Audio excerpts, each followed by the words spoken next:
Hi everyone. Today I'm excited to talk about one powerful class of machine learning algorithms invented in the last decade or so. It's called ensemble methods. I will first talk about majority voting in the context of choosing among many decision boundaries or many classification functions. Then I will dive into three ensemble methods, and these are boosting, bagging, and random forest. I will touch a little bit on bagging and random forest, but we'll go into details of boosting.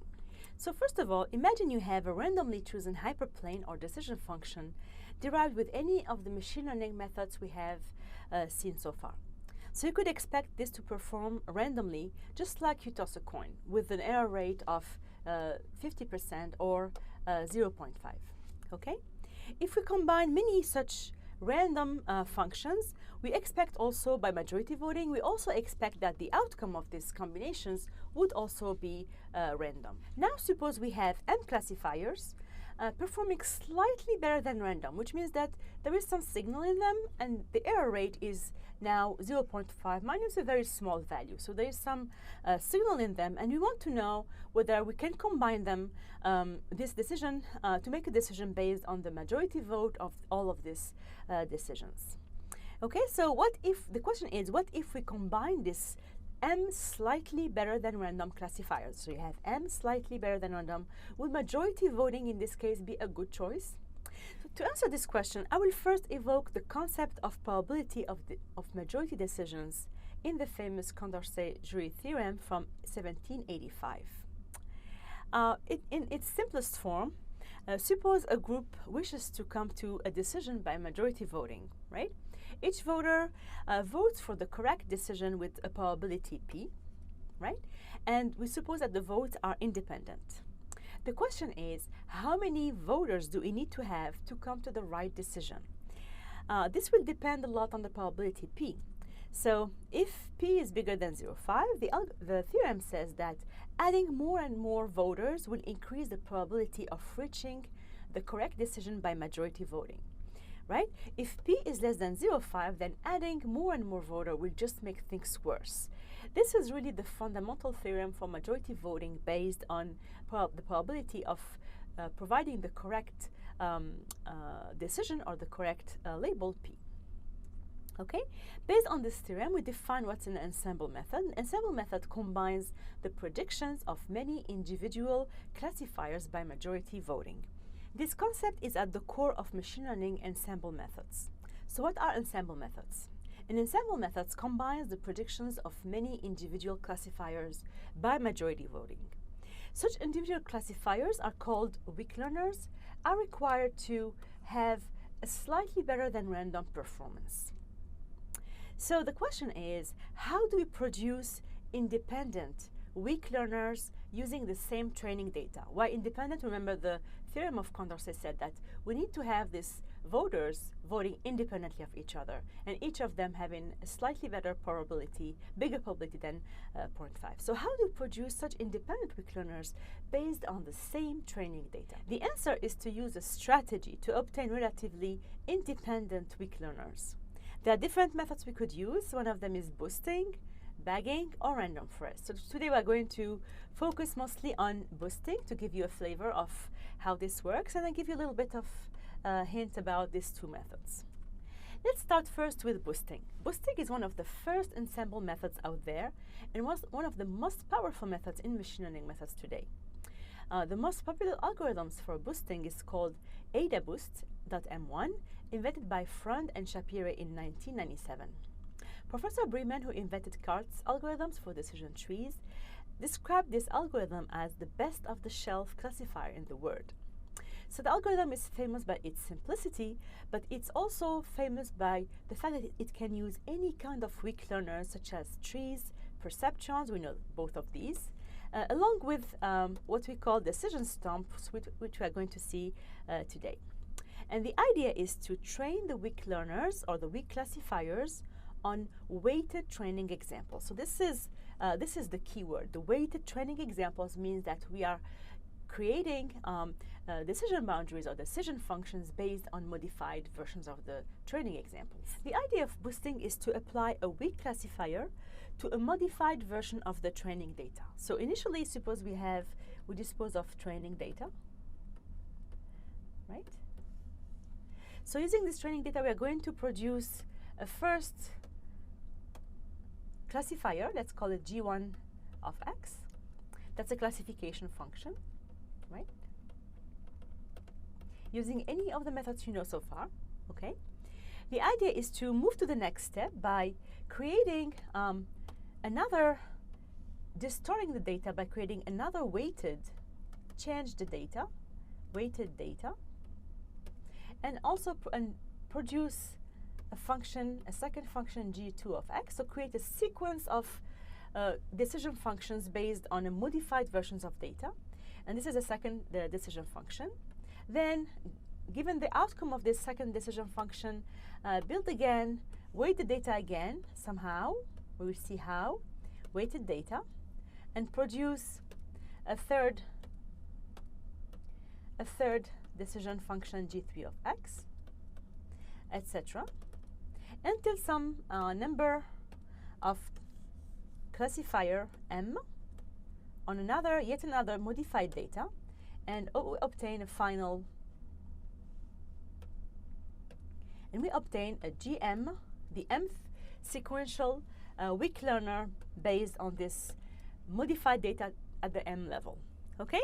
So then this is the process. We're going to go through a sequence of those classifiers, and each time we have some decision function we know how this is performing on the training data, and we modify the data accordingly at each stage.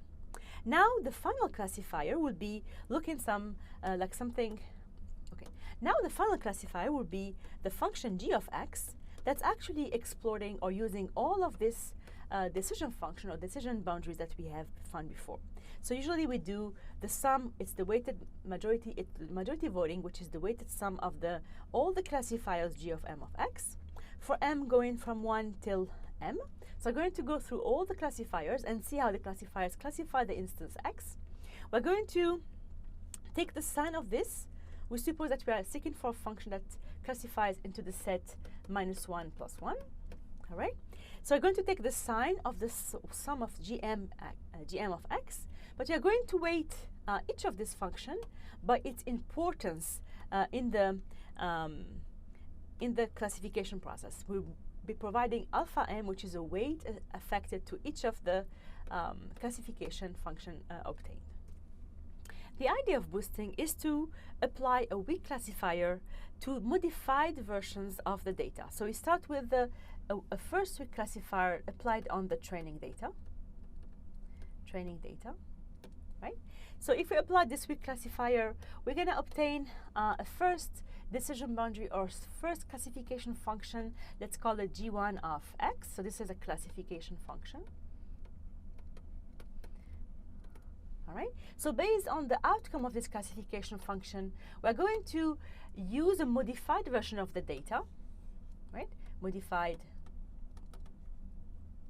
data, and build based on this data a second function G2 of X, right? That actually takes into account the outcome of G1 of X, etc. The process will goes on, and we're going to do that as a sequence of classifiers until some number M.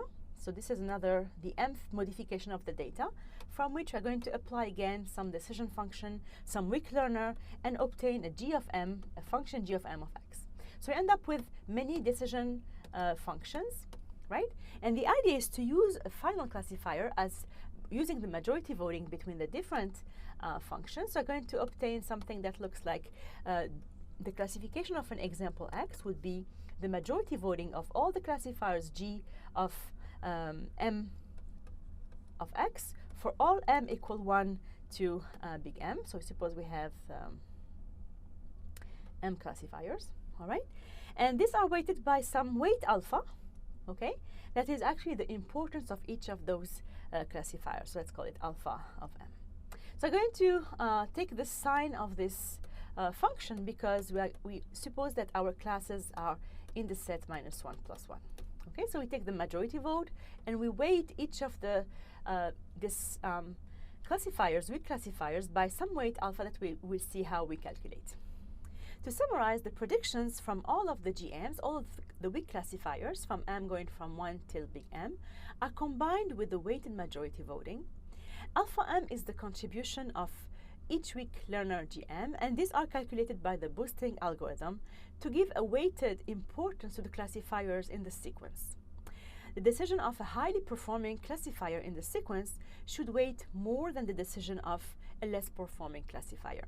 And this is captured in, again, this function that actually is the sign of the sum of the weighted sum of the classifiers times the importance of each of the classifiers. So as usual, we calculate the error rate as on the training set as the number of mistakes we make on the examples. So this is the true label, this is the predicted label, and we're going to add one whenever we make a mistake on an example. We weight the error by n, which is the number of instances. Okay. Now the error rate of each weak learner, right, is calculated in the same way, but in this case we're going to weight the examples by weight WI. So what is WI? It is a way to modify the data to weight the example that actually the previous classifier in the sequence made a lot of mistakes, right? So suppose we start with a training set of pluses and some minuses, right? We generate some decision function, let's call it G1 of x. When we apply G1 of x on the data, we're going to see that some of them have actually are actually misclassified by G1 of x. And we're going to modify, the way we modify the data is to weight the examples differently. So next time that we're going to derive another classifier, we're going just to give more importance to those points here. So I'm going to make their weight really bigger. So if we give them a larger weight, then there will be a focus to classify correctly those examples when we derive the next classifier G2 of x. So that's the idea. So the error now is weighted by the importance of each training example in finding the decision function, the next decision function in the sequence. So doing this successfully allows us to focus on the most difficult examples to classify. So the intuition behind it is that we need to give large weights to hard examples and small weights to easy examples. For each weak learner M, we're going to associate the error M and associate the alpha, which is the importance of the classifier. Alpha M is defined by the logarithm of 1 minus the error M divided by error of M. Okay? So this is the function that is used to associate the weight alpha to the importance of the classifier. So if the error is very small, then the alpha will be very high.